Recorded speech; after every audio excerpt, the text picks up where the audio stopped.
शिक्षणाची सर्वात महत्त्वाची मूल्य कुठली तर स्वातंत्र्य, समता, बंधुता, न्याय. ही सर्व मूल्य या समाजामध्ये निर्माण व्हायची असेल तर त्यासाठीचं माध्यम कोणतं आहे तर त्यासाठीचं माध्यम हे शिक्षण हे आहे. शिक्षणातून व्यक्तीला सामर्थ्य मिळतं, शिक्षणातून व्यक्तीची प्रगती होते आणि शिक्षणातूनच समताधिष्ठित समाज, स्वतंत्र असलेला समाज, बंधुता असलेला समाज, न्यायावर उभा असलेला समाज आपल्याला उभं करता येतो. म्हणून शिक्षणाचं महत्त्व अतिशय आहे, महत्त्वाचं आहे असं अनेक राज्यशास्त्राचे अभ्यासक आपल्याला सांगतात. आणि म्हणून भारतात शिक्षणाविषयी विचार करत असताना भारतात काय अवस्था आहे शिक्षणाची, सरांनी सांगितलं, आरक्षणाबद्दल सांगितलं, वर्गीकरणाबद्दल सांगितलं. तर महत्त्वाचा मुद्दा आपण ज्या शिक्षणाविषयी बोलतोय ते 9% शिक्षण हे सरकारी आहे आणि 91% भारतातलं शिक्षण हे खाजगी शिक्षण आहे. म्हणजे आम्ही कुठल्या शिक्षणाविषयी बोलायचं हा खरा तर प्रश्न आहे. आणि म्हणून शिक्षणाची भारतामधली अवस्था अतिशय वाईट अशी आहे. मग ही संविधानिक मूल्ये इथे रुजण्यासाठी, मानवी मूल्ये इथे रुजण्यासाठी शिक्षण या विषयावर बोलत असताना आपल्याला संदर्भ घ्यावा लागेल की महाराष्ट्र हे पुरोगामी राष्ट्र आहे. या पुरोगामी राष्ट्रामध्ये अनेक विचारवंत निर्माण झाले. या विचारवंतांनी शिक्षणाविषयी, आपल्या संविधानाने शिक्षणाविषयी काय मत मांडलेले आहे ते आधी आपल्याला थोडक्यात समजून घ्यावे लागेल. आपल्या सगळ्यांनाच माहिती आहे महाराष्ट्रामध्ये शिक्षणाची क्रांती करणारे महानायक हे महात्मा ज्योतिबा फुले होय. आणि त्यांनी एक शिक्षणाचं महत्त्व सांगण्यासाठी अखंड रचला. त्या अखंडातल्या 2 ओळी अतिशय महत्त्वाच्या आहेत. महात्मा फुले असं म्हणतात, विद्येविना मती गेली, मतीविना नीती गेली, नीतीविना गती गेली, गतीविना वित्त गेले, एवढे सगळे अनर्थ एका अविद्येने गेले. म्हणजे सांगायचा मुद्दा असा आहे की माणसाला जर शिक्षण नसेल तर माणसाची मती, नीती, गती, वित्त, माणसाचं जीवन, माणूस म्हणून असलेलं माणसाचं जीवन सगळंच संपतं. म्हणून शिक्षणाचं महत्त्व आहे. महात्मा फुलेंचा हा वारसा पुढे शाहू महाराजांनी चालवला. शाहू महाराजांनी तर प्राथमिक शिक्षण सक्तीचं केलं, पण त्याचबरोबर शिकण्यासाठी पैसा लागतो. म्हणून शाहू महाराजांनी मुलांना शिष्यवृत्त्या दिल्या. शाहू महाराजांनी मुलांसाठी बोर्डिंग उभं केलं. हाच विचार पुढे बाबासाहेबांनी नेला. बाबासाहेब म्हणाले, शिका, संघर्ष करा, संघटित व्हा. बाबासाहेबांनी शिक्षणाची व्याख्या अजून विस्तारित केली. नुसतं विचार करता कामा नये, नुसतं ज्ञान घेता कामा नये, तर शिक्षणातून संघर्ष उभा करता आला पाहिजे. शिक्षणातून संघटन उभं करता आलं पाहिजे.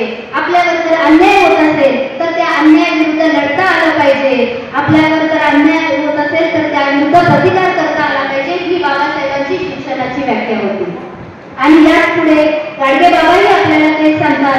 गाडगे बाबा तर हे 20व्या शतकातलं एक अद्भुत असं रसायन होतं. स्वतः निरक्षर होते, पण निरक्षर असून त्यांनी शिक्षणाचा प्रचार आणि प्रसार केला. तो प्रचार आणि प्रसार कसा केला तर गाडगे बाबांनी तो प्रचार आणि प्रसार कीर्तनाच्या माध्यमातून केला. असं म्हटलं जातं की गाडगे बाबा जेव्हा कीर्तन करायचे तेव्हा सॉक्रेटिसची पद्धत वापरायची की लोकांना प्रश्न विचारायचे, लोकांकडूनच उत्तर घ्यायचे आणि लोकांना अंतर्मुख व्हायला लावायचे. ते गाडगे बाबा असं म्हणतात की शिका, कसं शिका बाबू तर डॉक्टर बाबासाहेब आंबेडकरांसारखं शिका. हे गाडगे बाबा सातत्याने समाजामध्ये सांगत आहेत. गाडगे बाबा म्हणतात, तुमच्याकडे पैसे नसेल तर जेवणाचं ताट विका, हातात भाकरी घ्या आणि भाकरी हातातून खा, पण तुमच्या मुलांना शिकवा आणि मोठं करा. हा आपला शिक्षणाचा वारसा आहे. प्रत्येक महापुरुषाने शिक्षणाची ठळक अशी जबाबदारी आपल्यावर दिलेली आहे. आणि महात्मा फुलेंना अभिप्रेत असलेला शिक्षणाचा विचार संविधानामध्ये समाविष्ट करण्याचं काम हे बाबासाहेबांनी केलं. मग संविधान सुद्धा शिक्षणाविषयी अतिशय महत्त्वाच्या गोष्टी सांगतं. संविधान असं म्हणतं, संविधानाचं कलम 21 हे असं म्हणतं, right to education, free and compulsory education. 6 ते 14 वर्षातील मुलांना प्राथमिक शिक्षण हे सक्तीचं आणि मोफत असावं असं भारतीय संविधान म्हणतं. महात्मा फुलेंनी हंटर कमिशनला जे निवेदन दिलं होतं तिथे सुद्धा महात्मा फुले म्हणतात प्राथमिक शिक्षण मोफत असलं पाहिजे आणि ती जबाबदारी सरकारची असली पाहिजे.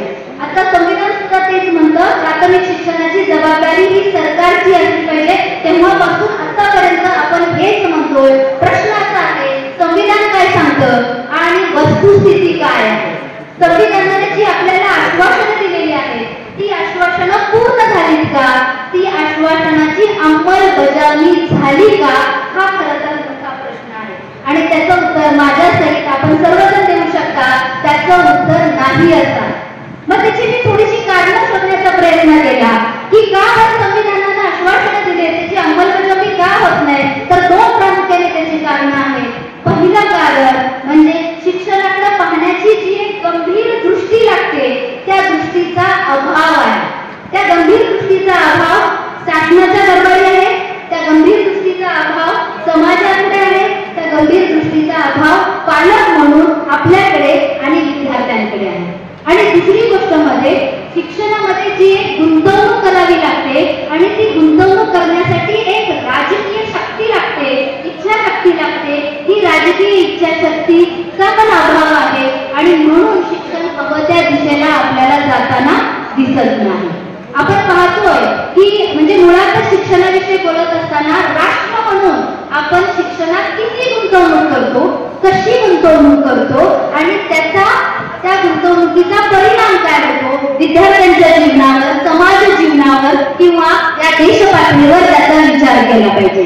आपल्या भारतापेक्षा अतिशय छोटी छोटी असणारी राष्ट्र आहेत ती राष्ट्र सुद्धा शिक्षणामध्ये फार मोठी गुंतवणूक करतात. म्हणजे सगळ्यांना माहित आहे फिनलँड सरकार भारतापेक्षा 10 पटीने छोटा आहे पण शिक्षणातली गुंतवणूक 5.4% ऑफ GDP आहे. भारताची गुंतवणूक किती आहे तर भारत असं कागदावर सांगतं 4.6% ऑफ GDP. प्रत्यक्षात इकॉनॉमिक फोरमचा रिपोर्ट असं सांगतो आपण 2 ते 3% सुद्धा GDPच्या शिक्षणावर खर्च करत नाही.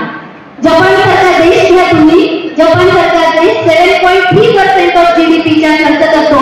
दुसऱ्या महायुद्धानंतर बेचिरत झालेला देश ज्याने कम्युनिस्ट पक्षाप्रमाणे भरारी घेतली आणि आज तंत्रज्ञानाच्या क्षेत्रामध्ये अग्रेसर आहे का तर त्याचं मूळ आहे ते शिक्षणावर होणारा खर्च. आणि म्हणून आपला शिक्षणावर होणारा खर्च हा 10% GDPच्या असला पाहिजे पण तिथपर्यंत आपण पोहोचत नाही. म्हणून हवा तसा बदल आपल्याला शिक्षणामध्ये दिसत नाही.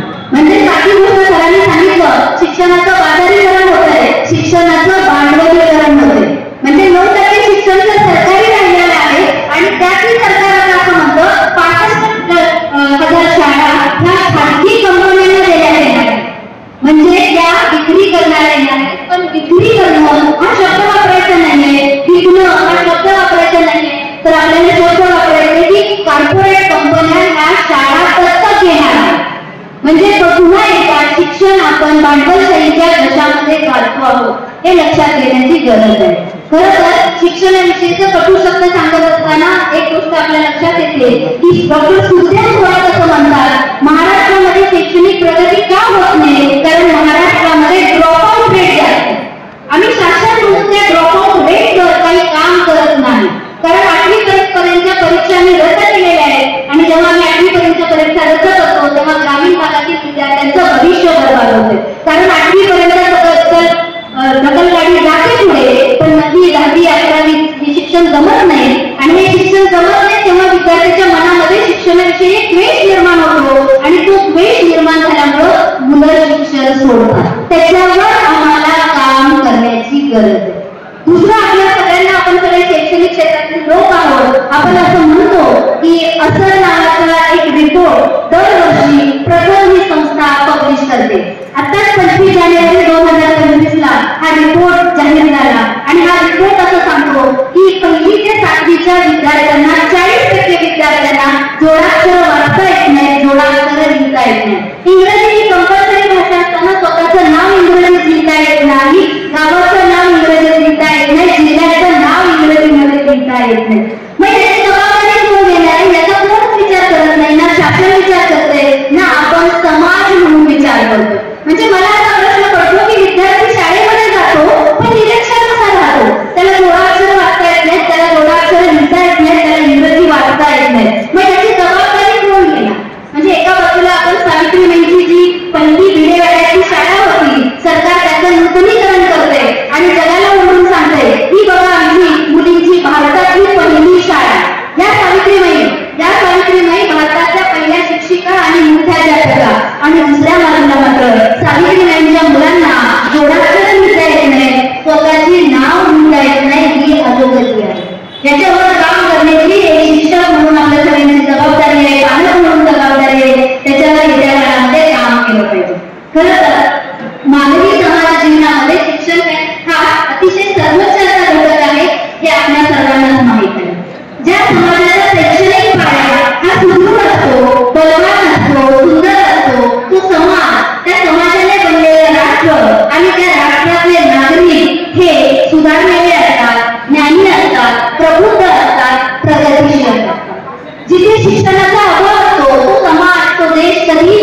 करू शकत नाही.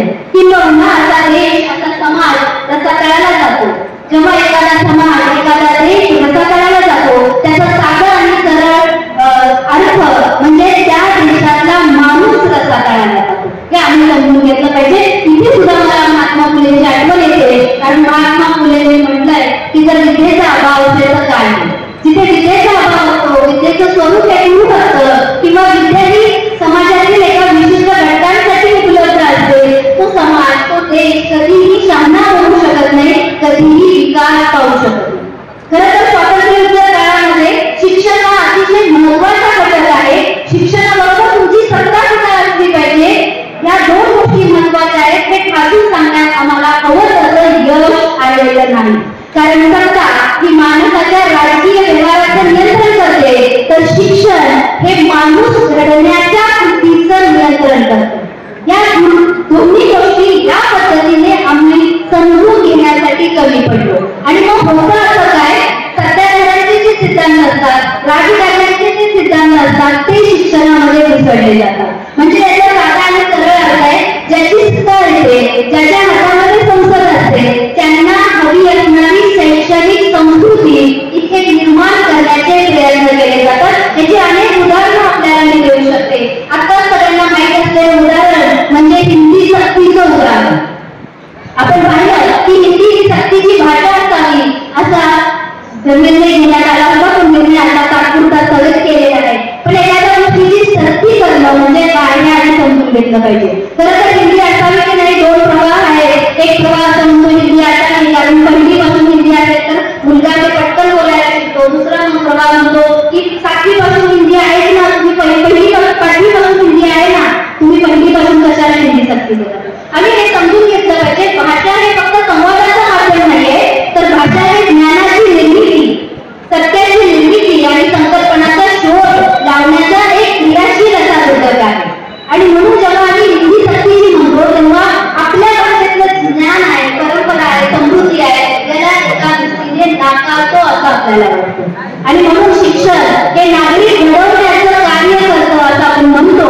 एखादी गोष्ट आपण जेव्हा सक्तीची करतो तेव्हा त्यातून शिस्तबद्ध नागरिक तयार होतील, पण विचार करणारे, प्रश्न विचारणारे नागरिक तयार होणार नाही. आपण हिंदीला नाव म्हणत नाहीये, आपण असं म्हणतोय की ज्या घटकांसाठी ही हिंदी आहे ते शिक्षक, ते पालक, ते विद्यार्थी यांना विचारात घेऊन हा निर्णय घेतला का, हा खरा तर मुख्य मुद्दा आहे. शिक्षण हे प्रभावी असलं पाहिजे असं आपण म्हणतो, आणि शिक्षण हे काळानुरूप बदललं पाहिजे हेही म्हणतो. आपण ग्लोबलायझेशनच्या जगामध्ये जगतो. ग्लोबलायझेशनच्या जगामध्ये तर आपल्याला प्रत्येक भाषा आली पाहिजे आणि त्यावरच हिंदीची मुळाला सुद्धा म्हणा. तर मुद्दा असा आहे की भारताने लोकशाही स्वीकारलेली आहे. भारत हा लोकशाही देश आहे आणि म्हणून नुसताच लोकशाही देश नाही तर प्रजा कल्याणकारी हा देश आहे. मग ही जी लोकशाहीची भव्य दिव्य संकल्पना आहे, ही लोकशाहीची भव्य दिव्य कल्पना आहे, ती कल्पना गतिमान करण्याची, ती कल्पना इथे रुजवण्याची, ती कल्पना इथे सार्वत्रिक करण्याचं जे माध्यम आहे ते माध्यम म्हणजे शिक्षणाचं माध्यम. पण आपण पाहतोय दिवसेंदिवस शिक्षणाच्या माध्यमावर इतर गोष्टींचा या ना त्या कारणाने शिक्षण बाह्य घटकांचा प्रभाव हा जास्त दिसतोय. तो कधी प्रभाव राजकारण्यांचा आहे, तो कधी इथल्या धर्मकारणाचा आहे, तो प्रभाव इथल्या समाजकारणाचा आहे, तो प्रभाव इथल्या अर्थकारणाचा सुद्धा आहे. जोपर्यंत आपल्याला हा शिक्षण बाह्य घटकांचा प्रभाव शिक्षणामधला कमी करता येणार नाही तोपर्यंत खऱ्या अर्थाने आपण जे शिक्षण घेतोय त्या शिक्षणाला काही अर्थ असणार नाही, किंवा ते दिशाहीन शिक्षण होईल. पिढ्या शिकतील याचा काही प्रश्न नाही आहे, अनेक पिढ्या शिकतील, तयार होतील, पण ह्या पिढ्या मात्र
गुंतवले आहे आणि धर्मवादाला पोषक असणाऱ्या गोष्टी व पूजापाठ, रामायण, महाभारत या सगळ्या गोष्टी आम्ही काही महाकाव्यात राहतो का? आम्ही वस्तुस्थितीत राहतो का? वस्तुस्थितीला विज्ञान प्रश्न हे शिक्षण व्यवस्थेमध्ये असले पाहिजे. म्हणून आम्ही ठरवलं पाहिजे समाज म्हणून, शिक्षक म्हणून, पालक म्हणून आमच्या विद्यार्थ्यांना कोणतं शिक्षण द्यायचंय? आमच्या विद्यार्थ्यांना एआयचे शिक्षण द्यायचे, आमच्या विद्यार्थ्यांना टेक्नॉलॉजी शिकवायचे की आमच्या विद्यार्थ्यांना पुराणातले मंत्र पूजापाठ शिकवायचे? आमच्या विद्यार्थ्यांना आम्हाला ज्ञानी बनवायचंय की आमच्या विद्यार्थ्यांना रूढी परंपरामध्ये अडवायचंय? आमच्या विद्यार्थ्यांना माहिती द्यायची की आमच्या विद्यार्थ्यांना प्रभुत्व बनवायचंय? आमच्या विद्यार्थ्यांना आम्हाला इंडिव्हिज्युअल घटक म्हणून समाजाचा बनवायचंय की तू एक समाजाचा महत्वाचा घटक आहे आणि तू राष्ट्रासाठी महत्वाची भूमिका निभावतो म्हणून त्याला समाजाचा घटक म्हणून बनवायचंय? याचा विचार करण्याची गरज आहे. तर फुले शाहू आंबेडकर यांना अपेक्षित असणारा बुद्धिवादी, विवेकवादी, विज्ञानवादी, समतावादी, मानवतावादी माणूस निर्माण करणं हे खरं तर शिक्षणाचं महत्वाचं कर्तव्य असलं पाहिजे. रोजगारभिमुख शिक्षण आणि ज्ञानाधिष्ठित समाजाची निर्मिती करणं हे शिक्षणाचं महत्वाचं कर्तव्य असलं पाहिजे. आणि म्हणून मला असं वाटतं की आपण जर या गोष्टींचा विचार नाही केला तर जग पुढे पुढे उजेडाच्या दिशेने जाईल, आपण मागे मागे अंधाराच्या दिशेने जाऊ. असं व्हायचं नसेल तर आपल्या मुलांना या नव्या जगामध्ये घेऊन जायला पाहिजे, या नव्या प्रवाहाशी जोडून दिलं पाहिजे, नव्या विज्ञानाच्या नैतिकतेच्या रस्त्यावर आपण त्यांना घेऊन गेलं पाहिजे. आपण त्यांना विज्ञानाची दृष्टी दिली पाहिजे, आपण त्यांना समाजवादाची दृष्टी दिली पाहिजे, आपण त्याचबरोबर विषमता निर्मूलनाची दृष्टी दिली पाहिजे. हे शिक्षण म्हणजे खरं शिक्षण होय. पाठ्यपुस्तकाचं शिक्षण तर विद्यार्थी घेतच राहतात, हे सगळं शिक्षण आणि संविधानाला अपेक्षित असणारा नागरिक घडवणारं मानवी मूल्यांचं शिक्षण देणं हे आपल्या सगळ्यांचं कर्तव्य असं मला वाटतं. आजच्या या कार्यक्रमासाठी लोकवेळ सरांनी मला इथे बोलण्याची जी संधी दिली त्याबद्दल मी सरांचा मनपूर्वक आभार मानते आणि धन्यवाद. हे चॅनल अनिल वैद्य सरांचे चॅनल आहे. चॅनलचे नाव आहे अनिल वैद्य एक्स जज. यावर तुम्ही आधीचे व्हिडिओ पाहू शकतात. या चॅनलला सबस्क्राईब करा आणि शेअर करा, लाईक पण करा. या चॅनलवरून वैचारिक व्हिडिओ प्रसारित केले जातात. आतापर्यंत 200 पेक्षा अधिक व्हिडिओ प्रसारित केले आहेत. आपणास वैचारिक मांडणी करायची असल्यास वैद्य सरांना व्हिडिओ पाठवा, आपला व्हिडिओ प्रसारित करतील. चॅनल सबस्क्राईब करा. थँक्यू.